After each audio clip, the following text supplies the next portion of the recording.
Good evening. This is Lieutenant Governor Dan McKee. Welcome to Ask Dan.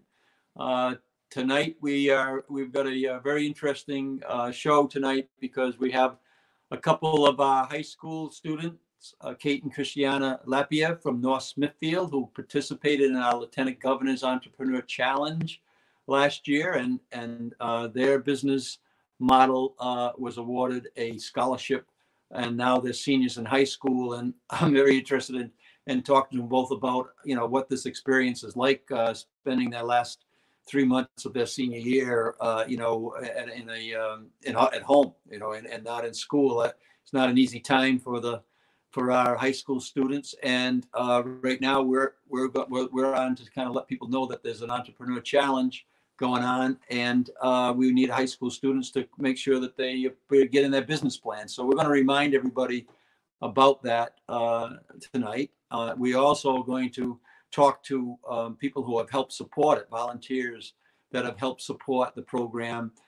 And we're very interested in having them there. They've been judges. So we've had Millennial Rhode Island be a fiscal agent for the dollars that we raise. We're very happy to have the credit unions participate as one of our major sponsors. And we have Massey Finance that is a sponsor as well. A Dunkin' Donuts shop there's a sponsor as well, and Marianne Showcreis across from her business and her daycare business. And we're going to talk a little bit more about that, and people have the opportunity if they would like to participate as sponsors. We'll let everybody know how that can happen.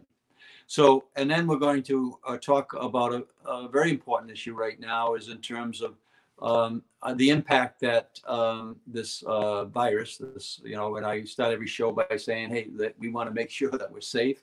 That's our top priority. We need to make sure we're listening to Dr. Scott and Health Department and all the people in the governor's office and the governor in terms of making sure that we're safe and that we're not catching the virus so that we don't spread the virus.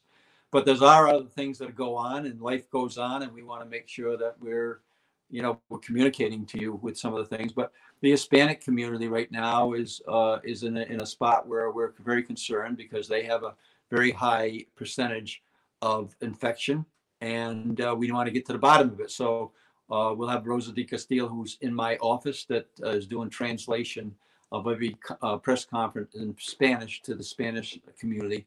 And I think that's going to be a very important piece for us to understand. This is a statewide issue.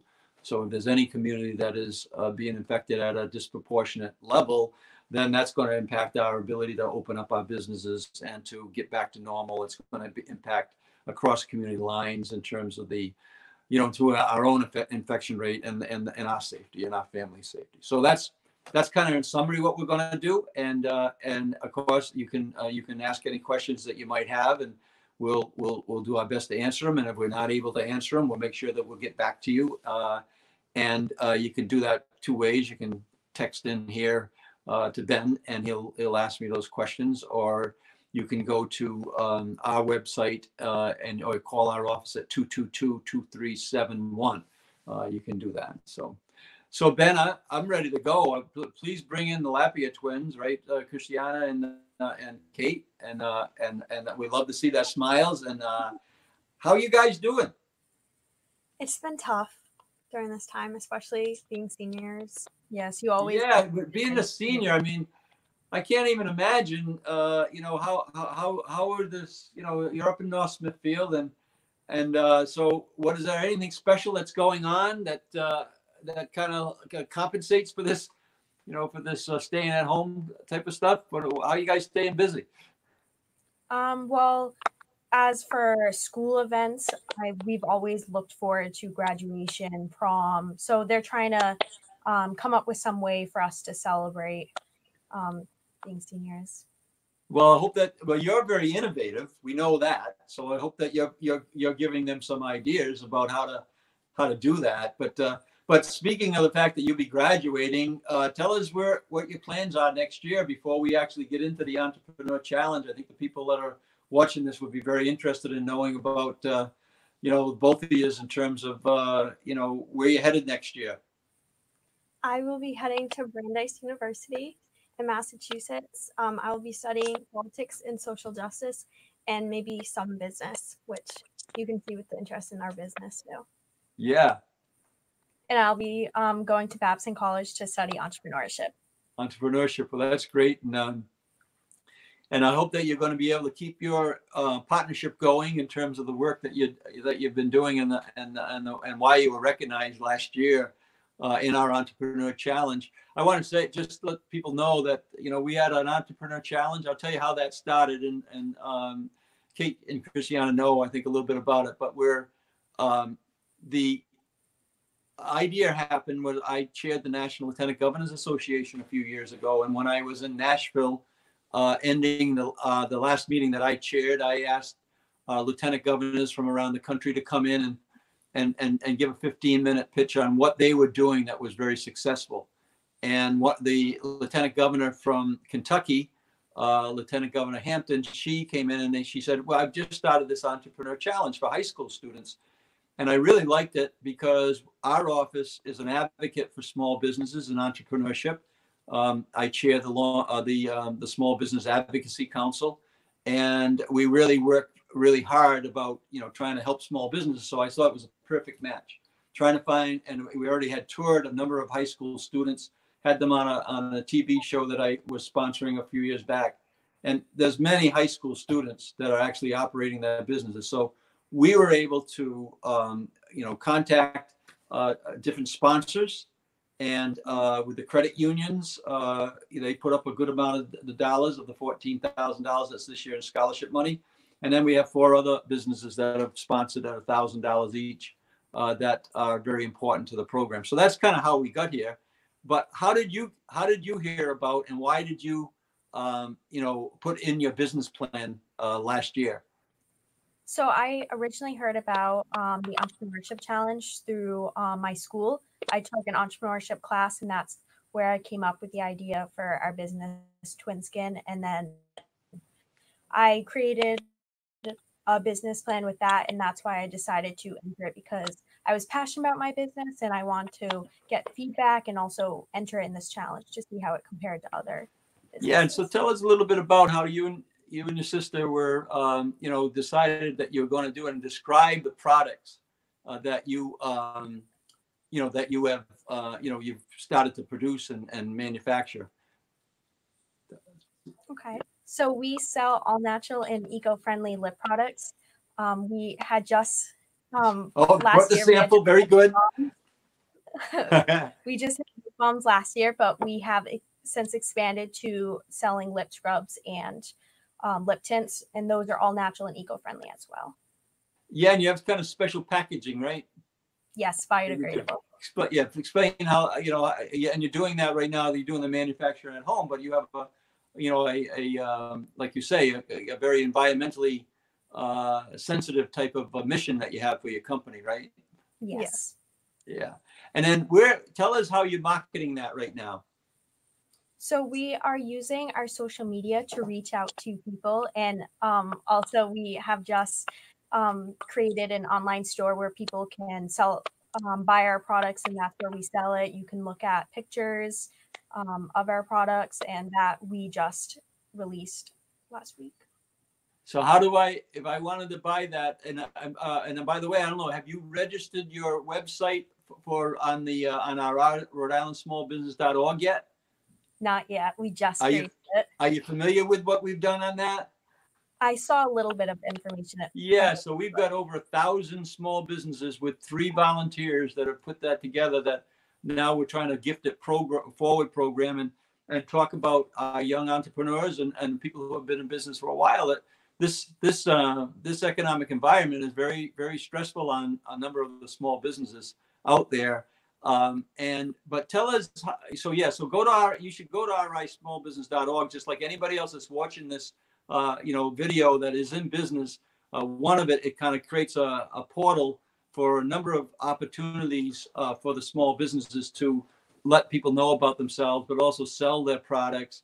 And now we're starting a new with the 3 individuals that are doing rismallbusiness.org, which is Justin and Laurie and Chris, and they own their own businesses.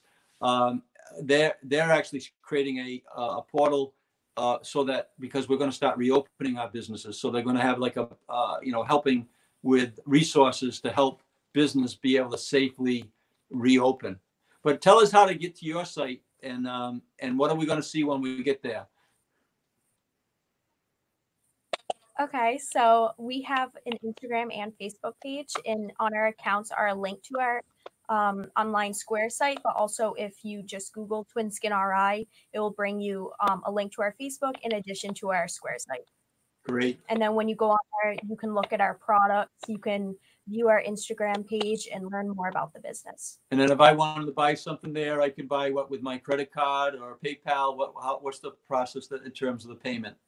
You can pay with your credit card, PayPal, all of those. Exactly. And then what type of product besides the lip gloss? Or I don't know if I'm saying it right, but it's a lip balm, or what how would you describe your product line right now? We have the lip balm, and then we also have the lip tint, which is like a lip balm, but it tints your lip like a rosy color. And then we also have a lip scrub, which exfoliates your lips. Yeah. So you've been doing this for how long? Have you been doing this business for? Over a year or less than a year? What do you think? We've been selling our products for just about a year now. About a year. And so besides the internet piece, are you selling retail at all? We are selling our products currently in Canvas Salon and Spa in Massachusetts, as well as Deep Roots Farm in Scituate. Nice. And I know that we were with each other one night where you were recognized at the InnoFire event, and we introduced you to somebody who has a retail part of the state. Hopefully that's going to happen for you. Have you been able to get back in touch with that business owner at all? Not yet, but I have been following her Instagram. Great. So I've been learning about the business. Well, I think that's really important because all of us in business, and we've been in business for many years, it's so important to be networking. And especially young people who are starting out, or anyone that's starting out a business, to be able to be networking with people who have had the experience and they're willing to be your mentors on that. That's something that's very, very important to do. So you're doing retail and you're doing online, right? Yeah. So tell me, have you been able to sell online yet, or you just started that off? We just started last week on Earth Day, but even just that night, we got a few orders, and they're not just from Rhode Island. We sold a couple of products, and we shipped them out to California and Texas and other states. Yeah, that's I thought that was going to happen, and because we did being in Rhode Island, and look at what we're doing here. I'm in my office at home.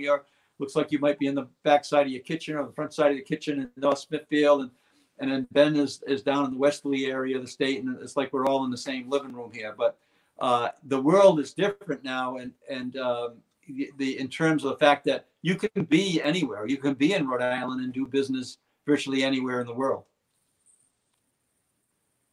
Tell me about, so school next year. I'm sure that, both of you have you gone to any orientations up at Brandeis or Babson yet?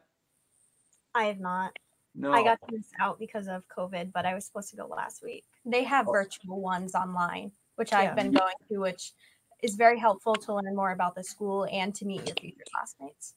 Yeah, and you're going to bring something to the table that I'm sure that a number of other students may be entrepreneurial right now, but many of them not. You've got a real jump on that in terms of understanding the business and understanding what it means to be, making sure that the product you're selling as a margin, right, that you can be profitable so that you can kind of continue the business right now, right? Yes, exactly. Yeah. So I want to just congratulate you both. For participating last year.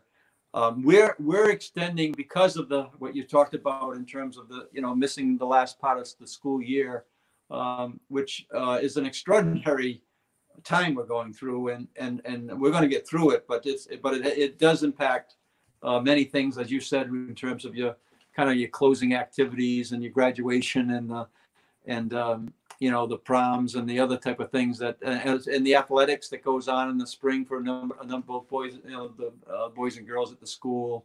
That's all something that is, it's got to it's disappointing, but you've got a lot to look forward to, right? Because of the hard work that you've done in school.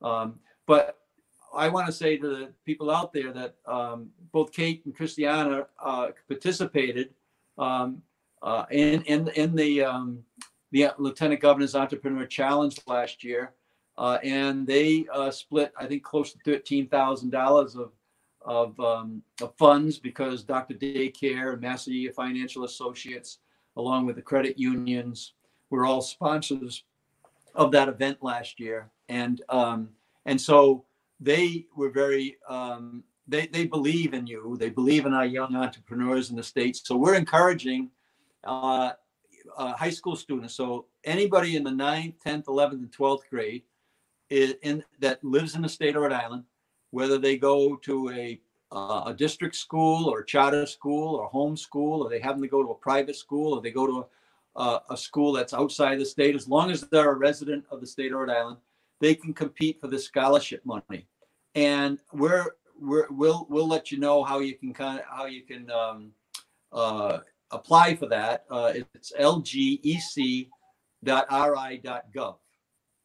lgec.ri.gov, or you can call our office at 222-2371. But ladies, could you give a little bit of encouragement to your fellow high school students of why they would want to get involved in the contest, and explain just a little bit of the experience that we had last year at New England Tech, and how you were able to, meet other high school students that are entrepreneurial. Give a little advice to some of the students out there that might be listening, all the families that have high school students and their families, that would encourage them to participate in the program. I personally think the competition was amazing, because we, and like so many other students, we have this idea about starting a business, but then there's not a lot of support for young entrepreneurs. But then when we heard about this contest, how they were actively encouraging students to pitch their ideas and start their ideas, it encouraged us to start it, but also sparked an interest in people that we know, because they saw that we were a viable business.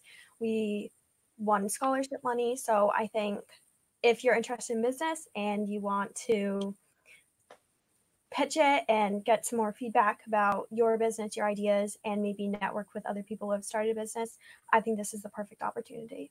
Yeah, thank you for saying that. And we're encouraging people to apply. And I did forget, one of our sponsors was the Rhode Island Realtors Association, and all these businesses that are sponsoring. We're so grateful for them, but they've recognized in you, and they recognize in young people like yourself, that our economy, our state is going to be as strong as we invest in our young people. And to me, that's I love the concept when I heard it when I was in Nashville a few years back. This will be our 3rd year for the challenge, and having you participate and representing young people in the state of Rhode Island. We're very proud of you. We're very proud of the what you're doing, and we want to make sure you stay connected with us, because when you're off at school, we really want to make sure this is an alumni strategy of all these young entrepreneurs that have participated over the last 2 years and now this next year. We think that we can develop a real network that be supportive of one another as you decide what you're going to do in your careers, and then you can help mentor back into some of the high school students as you get experienced in college. And that was something that we're going to really try to do, is to try to create a mentor program for all our students. I'm going to say to anybody who's listening that if they'd like to be a mentor to help Kate and Christiana and others that are really entrepreneurial in the state, we're doing a pool right now of mentors, and then we're going to have a kind of a bench of mentors that are entrepreneurial. And then we're going to open that up to the students so that they can kind of select the people that might be helpful to them. And we have a great deal of young entrepreneurs and older entrepreneurs that I'm sure that you would be able to benefit from. And then you, in return, once you kind of get your experience, then we want you to come back and do the same thing. right? And then one other thing that we're doing, which we're talking about, is we have, and it's on hold, and we've got a number of things on hold because of the health crisis that we're going through right now. But we are going to get back to a spot where the economy is going to reopen, and people are going to get back to their businesses, and they're going to get back to their volunteer efforts and all that matters to people that make our community strong. But we are partnering in right now with the local Boys and Girls Clubs, and we have a sponsor with Fidelity that is committed to do a curriculum piece for middle school students on entrepreneurship. And so we're hopeful that we're going to be able to launch that in the fall. We were planning on doing it a little early, but it got delayed. But we expect that we'll be able to reach about 80 middle school students to kind of give them the jump start and as they get into high school, so they can start thinking about opening their own business. And you're an example of that, right? You're the proof. You're the proof that it happens. So, is there anything else that you want to add in as we're kind of bringing on the next crew and talk about this event? And then, do you have any other good parting words right now, besides the fact that I hope the heck that you get a strategy that will bring a smile to all the seniors' faces, and at your high school and then all the high schools around the state of Rhode Island. You guys worked very hard to get to the point where you're graduating, and it's hopeful that you're going to be able to experience the joy that comes with the hard work of being able to graduate, and that's not an easy thing at all, to make sure you get all the work in. So any parting words or advice to me about what I should be doing on this Entrepreneur Challenge? I would just like to encourage all the high school students watching to participate in the challenge. Before the challenge, TwinSkin was just an idea. It was just a business plan, but because of the support that we got and the attention because of the challenge, we were able to create TwinSkin a real business, and we've been working on it for a year now. Yeah, well, thank you very much. And you have a story to tell, and you're going to make Rhode Island very proud up at Brandeis and up at Babson, right? And Yes. then make sure you stay in touch with our office and Andrea and everybody that's trying to really move our economy forward, and very confident that as we get more and more young people to show their entrepreneur skills and talent, that our state is going to be in good shape for a long time. So thank you so much for being here today. Thank you Appreciate for having us. Yeah, you got it. We'll stay in touch. All right, now tell me that doesn't inspire anyone that's out there that's watching this right now. We know there's high school students around the state that are very creative, innovative, and we've been fortunate to meet over 2 years dozens of entrepreneurial high school students that are physically operating their businesses right now. Many of them have ideas that they've pitched that aren't to the level right now that Kate and Christiana have been able to do, but really it's but a little help from a couple people out there will get them to that point where they're actually activating, and they're online, and they're selling to California, and they're talking about Rhode Island, and having products from Rhode Island being bought in other parts of the state, and I'm sure eventually other parts of the world once the world market opens up. I wanted to bring on Carlos Ventura. He's the CEO of Feast and Fettle. And along with him, I'd like to bring on Kristen DiBiase, who is the Vice President of Millennial Rhode Island, and she is a corporate and real estate associate at Adela, Podlick, and Sheehan. Please bring them both on, because they got a good story to share about their own businesses and how that's impacted their lives, and also why they would volunteer the way they have to help these young people out. But Carlos, let me start with you, because you're Feast and Fettle, right? Yep. I just want to tell you that we had wonderful meals from your shop that were delivered to my front door. My wife Susan really thought it was great. It was great, and we've reordered. So I'm not sure when we're getting that order, but it's coming. And so make sure you take a look at that, because we want the real good touch there, But in there for What's you. that?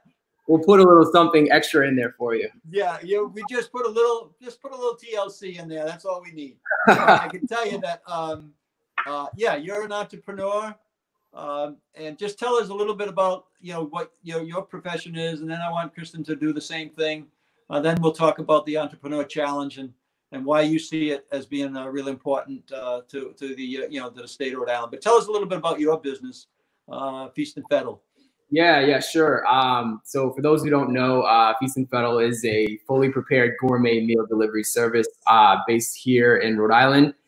We have a very interesting story. Our original founder and executive chef, Maggie Mulvena, she's a personal chef for a few families in Providence. And it's long story short, people loved her food. She decided to sell her car, buy Feast and Fettle's first van, and she hired her best friend, and they moved into an organization called Hope in Maine. And for those who don't know, Hope in Maine, it's actually probably pretty helpful for any food entrepreneurs out there. But Hope in Maine is based in Warren, Rhode Island, and essentially, they can help you get started very early on because food businesses are very, expensive to start. Getting a kitchen space. Getting all the health department checks. I mean, it can become, very, very costly. So Maggie and Nikki started out there, hustled and bustled for a couple of years. The vision for Feast and Fettle was much bigger. And, I'm very close friends with Maggie and Nikki, and they just needed some, help on the business side of things. And since 2018, I joined the team, and, we've been growing the business ever since. We've moved out of Hope in Maine. We built our own commercial kitchen, and things have been progressing a little bit faster than what we expected due to COVID-19. But we're doing well, and Rhode Island's a great place to start a business, whether you plan on staying in Rhode Island or whether you venture out into new geographies.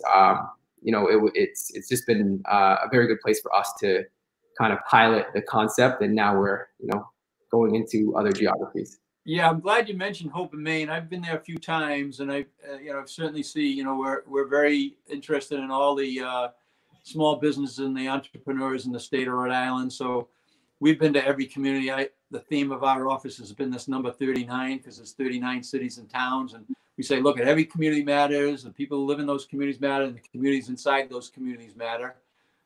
And Hope in Maine is a really a great place for people, right, that are thinking about starting a food related business, because they do everything there. They're from A to Z, right, in terms of from able to cook to the whole process there, right through the labeling and everything, right? Yeah, and they also help out with a lot of business classes. They bring in accountants, lawyers, marketing professionals. I have a finance background, so I'll often go back and do a little segment on either fundraising or finance. And, they do a really good job of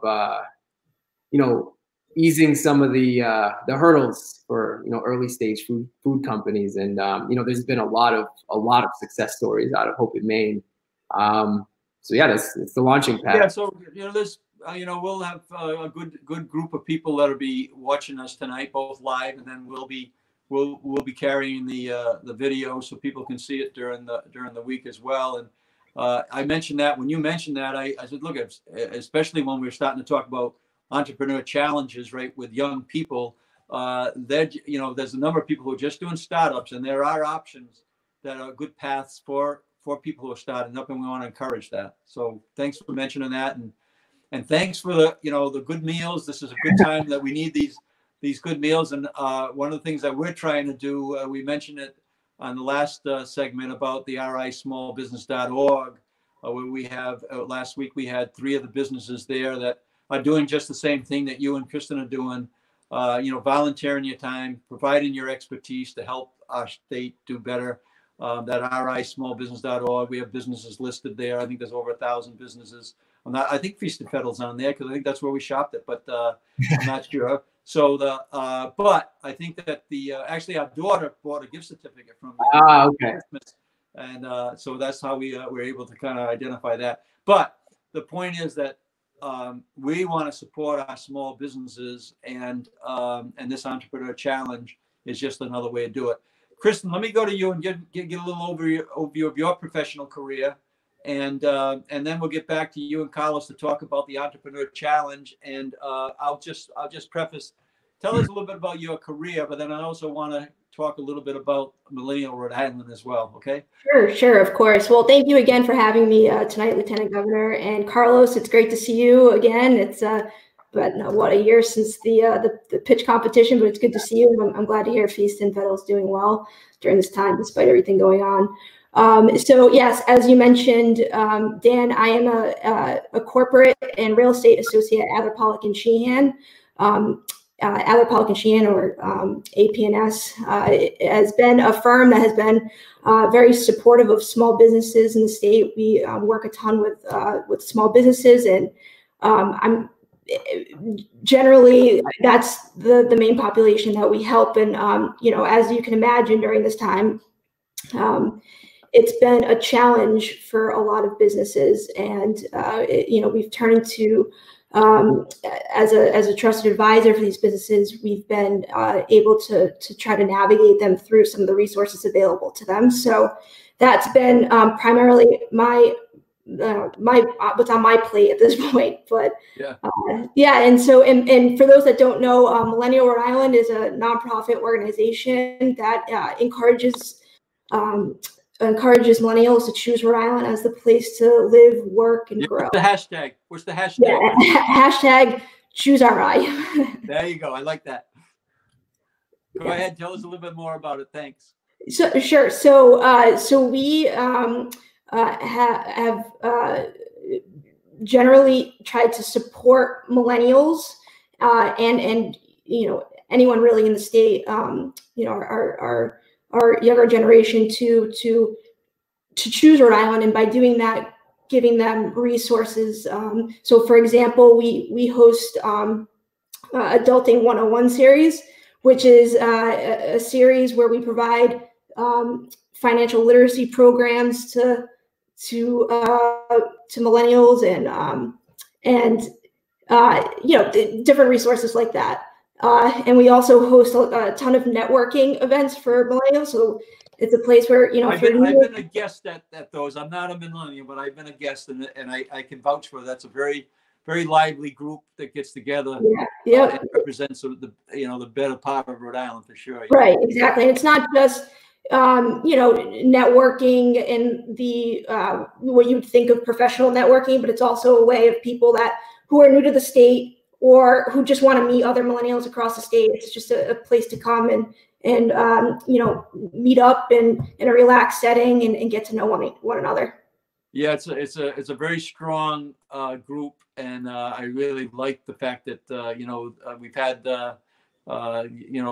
we've met with your leadership team, and we've been able to steer some young people there, because I think that it's just a very positive group, the Millennial Rhode Island. And we encourage anybody that's listening, again, or any family members are listening, that you have a young person in your family that is looking to really associate with a very healthy group of professionals that are headed in the right direction, and not only socially, but also they share professionally as well, and they help one another out, advance and get up the move up the ladder, in terms of the business world. So right.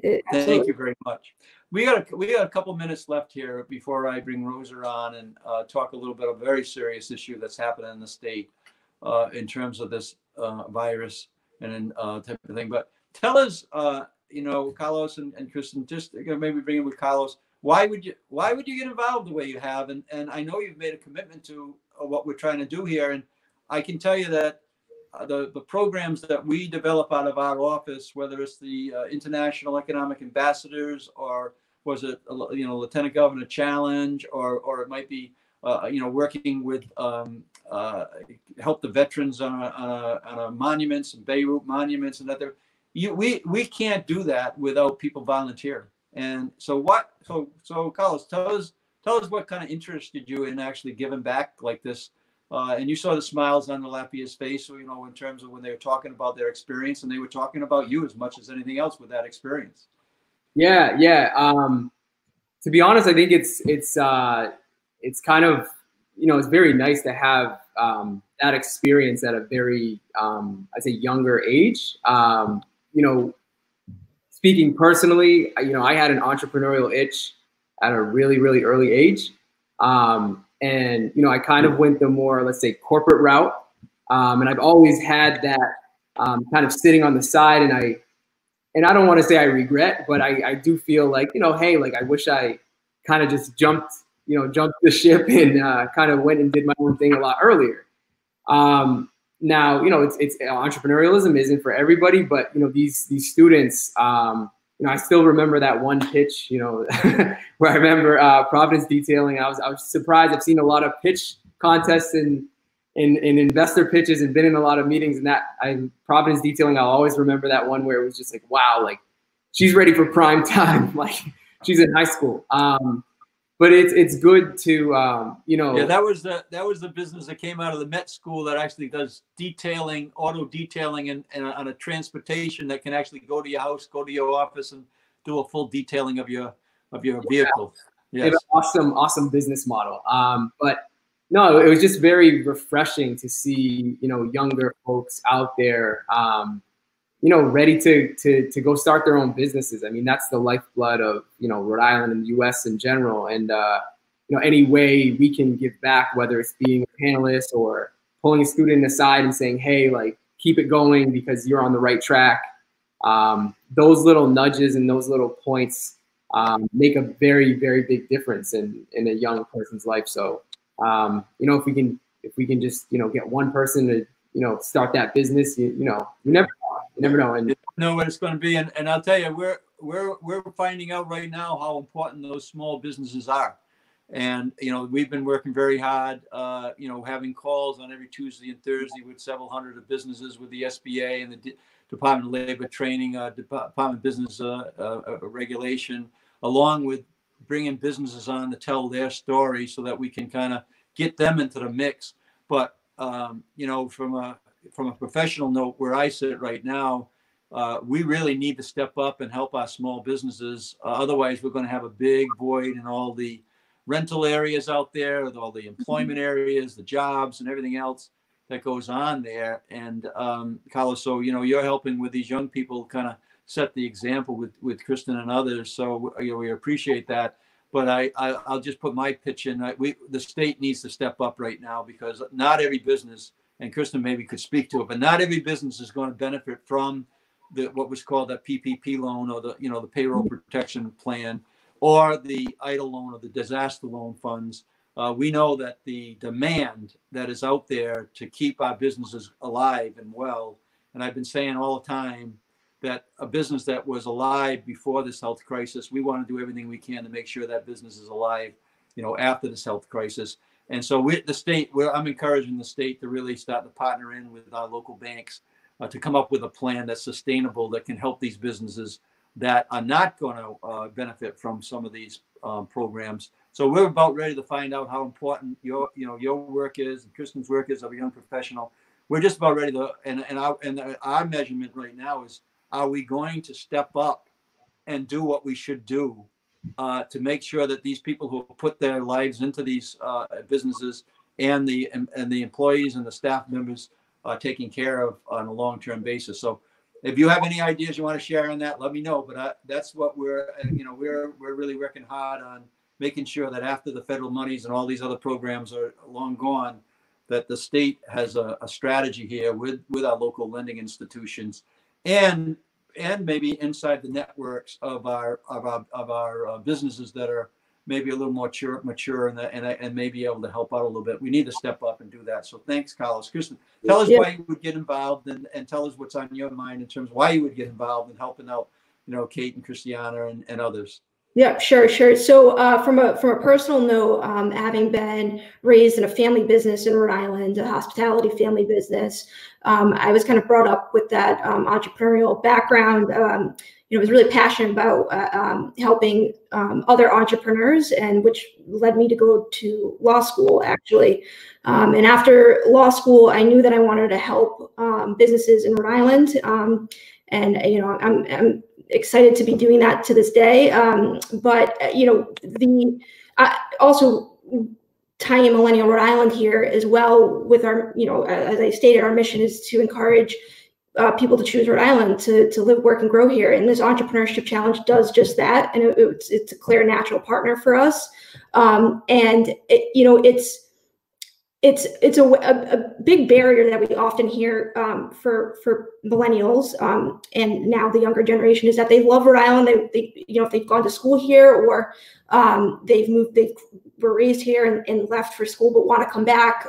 It's just a big barrier to jobs. And unfortunately, it's just the access to jobs. And so why not encourage the younger generation to start thinking in an entrepreneurial way where they can create those jobs and keep those jobs here in Rhode Island.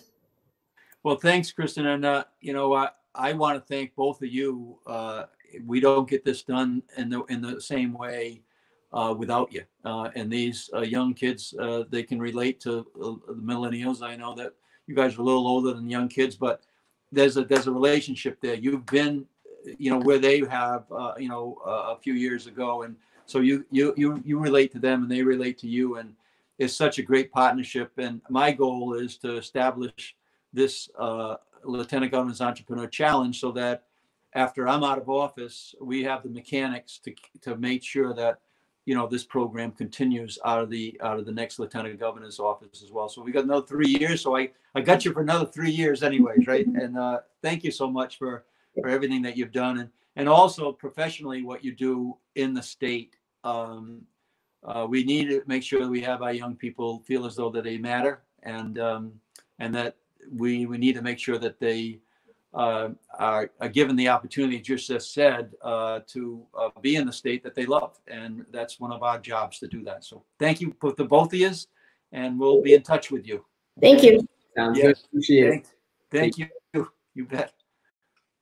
All right. So there's some young people that are willing to step up and volunteer to work with young people and to be mentors to our young people in the state of Rhode Island. So we're very fortunate to have both Carlos and Kristen to do that. I want to shift a little bit right now for those who are watching, because what I want to do is I want to bring in, I'm fortunate to have 7 people that work on our staff, and we meet every day right now virtually at early in the morning, and then we're constantly trying to help people, remotely.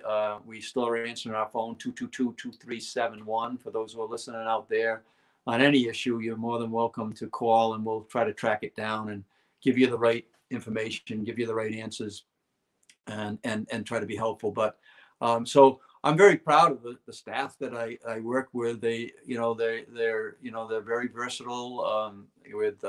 And I won't go through the whole list, but we've got a former mayor on our staff, a former chief of police that does emergency management. We've got a young lady that was on my youth commission when I was a mayor that is now our communications director.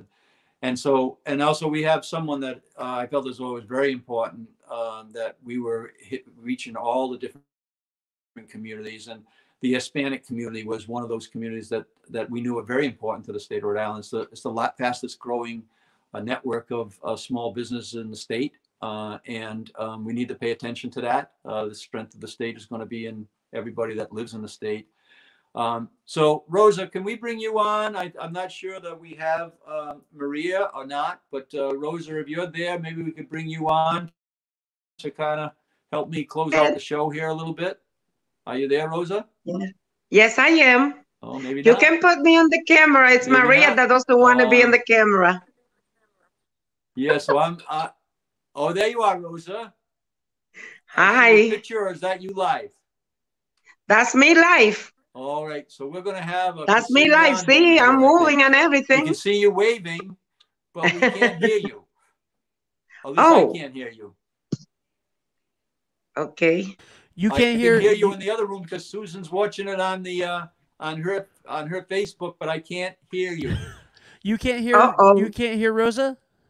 No. Okay, Rosa, hold How on. come?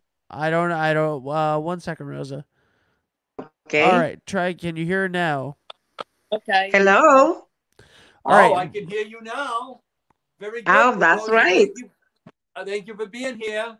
I was just kind of letting the people that are watching this know that we've got a fabulous staff, and I'm very fortunate to have you as one of our crew. Oh, we are as well very proud to be working with you, Lieutenant Governor. It has been a pleasure working every day head to head with such a wonderful team that we have in our office. Yeah, so before we get to the task at hand, which I know is an important one, and you know that I think it's a very important one, and we've been working overtime to make sure that we're getting the right information into the Hispanic community because they're a very important, vital part of our state. But I don't want to get there yet. But you know, just give a little overview of the types of the things that you've done in the office and how I've always felt as though that everybody in the office needs to get my feet on the ground right in the community. And it's something that we've tried to do for the last 5.5 years now. It's a little different today, but yeah, just to talk a little bit about some of the community work that you've been able to do, Community Angels, and the other ways that you've been able to connect me in on real important issues that have to do with gun violence and then connecting in with the Hispanic community in particular, but also I bring you everywhere I go anyways too, is right. So you're down in Wesley, you're doing the helping with the small businesses and that type of thing. So yeah, just give a little intro of your background. We got about 10-12 minutes here, and then I want to get to Maria a little bit. I think Maria is going to be on the phone with us, right? Right. She's there. First of all, thank you so much for this opportunity to share once again another project. The amount of things that come out of our office, somebody may think we have about 200 people working in the office. Well, we have a small spot. We have a small staff doing great things in the community. The Lieutenant Governor and myself are part of a great community group. We are called the Community Angel. And the Community Angels are a group of volunteers made up of just the people from the neighborhood in Southside Providence. And every single year, on behalf of Laura Rodriguez, who passed away a year ago, and we call it the godmother of Providence, La Madrina. And we have a bunch of just good old fellows that we collect toys and winter gear every end of the year, and we make a Christmas party at the whole block on Sumter and Broad Street, and we closed up the block there. And last year we moved into a school, George School, and we have about 5,000 people. We were able to distribute food, jackets, and toys for the kids. Santa Claus was there, and that's a very rewarding event that we do every year. And that's just the beginning. Yeah, so Rosa, I wanted you to mention that because it's it's right in the same frame of mind that my dad had when he started the Boys Club in our town in Cumberland, and I was president of the club, and changed the name to the Boys and Girls Club when I was president. And it's just, all our communities try to help our young people. And you heard the segment before with the Entrepreneur Challenge with the young ladies there from North Smithfield, which is Paulette Hamilton's hometown, right? But I mentioned that because there's many people out there that are looking the way to help out. They don't know exactly where to go. So I encourage you to kind of contact our office at 222-2371 if you wanted to participate in the Community Angels program that Rosa just identified. There's a whole bunch of ways that you can do it, including donating toys or even just coming out and seeing these young kids and these young families.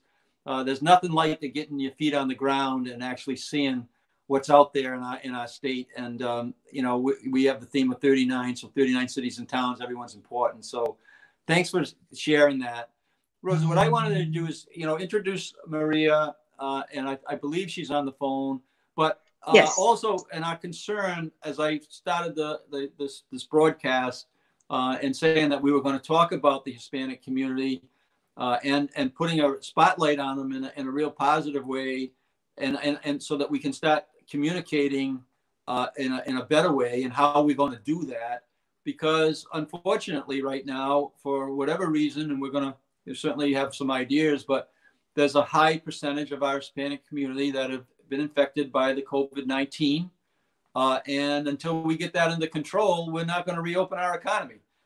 They're not the only people that we need to focus on. There's nursing homes and there's other places that we need to focus on, but we need to make sure that we're doing everything we can in every area. So tell us a little bit about your concerns on that. And I'll ask you to start off by just speaking in Spanish for maybe about 30 seconds, so people can kind of understand that, for us to deliver information, we shouldn't be hard-headed about this. We need to deliver information and when people can actually understand it. So maybe just open it up with a 30-second, Spanish, other than hola and buenas tardes, and so we'll get everything in there. But yeah, start it up so people can understand that if I was going to be hearing everything I needed to hear in English, where most of the communication is, and I only get 5 or 10% in the language I can understand, am I going to know what everything I need to know? But go ahead. Vicegobernador, yo soy una mujer trabajadora que tengo 2 hijas y por esta crisis perdí el trabajo, no tengo comida, no tengo transportación, no tengo papeles tampoco y no puedo aplicar para el desempleo, no puedo aplicar para ningún préstamo. ¿Cómo usted me puede ayudar? ¿Me puede ayudar? Yeah, I get it. ¿Me puedes ayudar? All right, tell us what you said there, Rosa. I just said, I'm a single mom of 2 and I'm working low income and I have no assistance. I'm not able to collect unemployment and my daughters are at home by themselves. So I need your help. I need you to help me out. What can you do to help me? That's what I told you. And that's what many other people are asking out there. People that are working in very low wages and they're trying to survive and to also give out to their families here and there, because many immigrant families not only provide for the people here, they also provide for their families and back in their country, home countries. And it's very difficult at this time right now. We are dealing with a situation where you have half of the people that are infected in Rhode Island are Latinos, are Hispanic people, that many of them have very limited English and limited resources. So they become more than 50% of the essential workers that are working today. So you ask everybody to stay home. How do you ask a mother of 2, single mom, to stay home when there's nobody to take care of them and they have no place to go? How can you address that? I mean, we want to comply with it, but how can we do it? Now all the daycares are closed. How can I bring my kids to work? Can I bring them to work? So let me just inject a little bit, in terms of, if I just transition back 50 years, 40 years, it was the Portuguese community that was in that spot. And, the language issue was a big deal. And then they've grown out of it. Now their kids, 2nd generation, 3rd generation, are not having the same particular problem there. So this is just a natural event that's going on right now in my mind.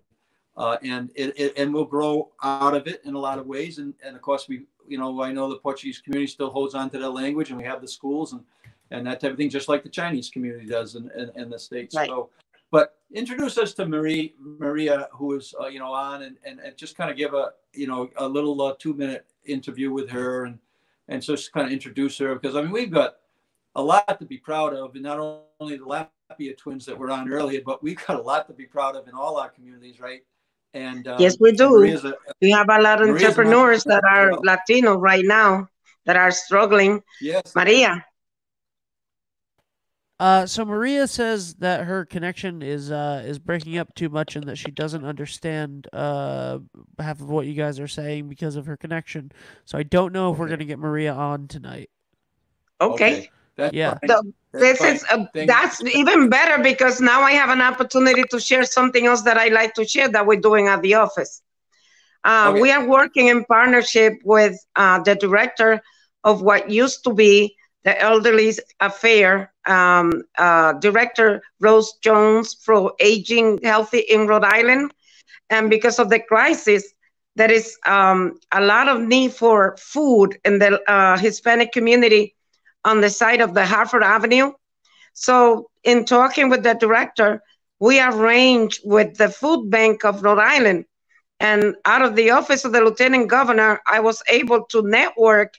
And now we just shipped from yesterday 10 pallets of food that were gone in 3 hours today.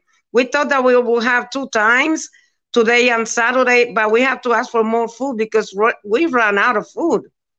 The need is great, and there is a population that not a lot of people talk about, and that is the undocumented population that are working, and now because they're not eligible to receive the unemployment benefits, are really struggling with their little ones at home, and they're not able to collect unemployment insurance. So, and many of them also have little micro businesses, and because of the situation, they're not able to apply for any of the relief that is being approved for Rhode Islanders. So this is a population that we need to pay attention to. And perhaps that's one of the reasons why we have such a high numbers, because the briefings, which, by the way, I am very grateful for the Governor Regina Raimondo for giving those briefings every day. But guess what?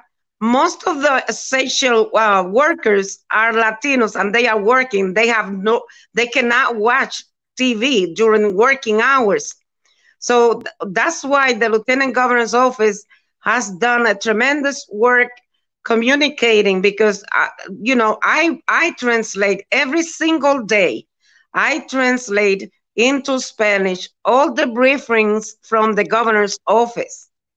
And we do that because the Lieutenant Governor allowed me to do this as part of my job of community engagement. And because all the communities in Rhode Island are important. And the Lieutenant Governor always says that all the communities inside those communities are important. So if one of those communities is greatly infected, guess what? All those essential workers need to get provision for their families. So those are the ones that infected ones that are walking around without any symptoms are the ones that are going to your retail stores. They are the one picking up food because there's nobody to prepare the food for them anymore. They are the one buying all the essentials for their houses, and they have to come out. And if they don't have the communication in their language, if they're not able to understand, how can they protect themselves so they can protect their family and the rest of the community? Yeah. So Rosa, the data says right now that especially first generation, which is Hispanic in a lot of ways that we're describing, and minority families are 6 times less likely to be able to work from home. So that is correct. That's a national stat. So that means that in order to, if they're working and then they can't work at home, then we need to pay special attention to where they're working, right? And that's correct. And this, the food issue, if anybody that's out there that has a need that they know that's in that community of food, they need to call our office, 222-2371. It doesn't matter if you're Hispanic or you're Irish or whatever it might be, or whatever community you're in. Because we serve all the communities. We're there for all the communities. It just happened, though, that at this time, the Spanish-speaking community and also the Portuguese-speaking community, which are also following what we are doing on the media, because Spanish is very similar. There's a group of Cape Verdean and also Portuguese people that follow us because that's the only way that they have to get the news from the governor. So we're going to finish this up because it's at 8 o'clock, but we'll answer the phone we'll answer the phone for anyone. But when you have a specific need, it becomes a statewide story. And it's in everybody's interest to figure out how to stop this virus and stop it from spreading in the state so that it doesn't impact our families' health. And also, the sooner that we're able to really get on top of any pocket where there's a disproportionate percentage of infection, wherever it might be, we get closer to getting into a reopening strategy on the economy. So Rosa, I really thank you for coming in, and we want to make sure we're highlighting our staff and let people know that we do have a staff and they're very active and that they are doing some great work, and you are as well. So it's been a pleasure working with you all these years, and we'll keep up the effort. You just keep my feet on the ground. That's your job. Gracias, jefe. Gracias to you too.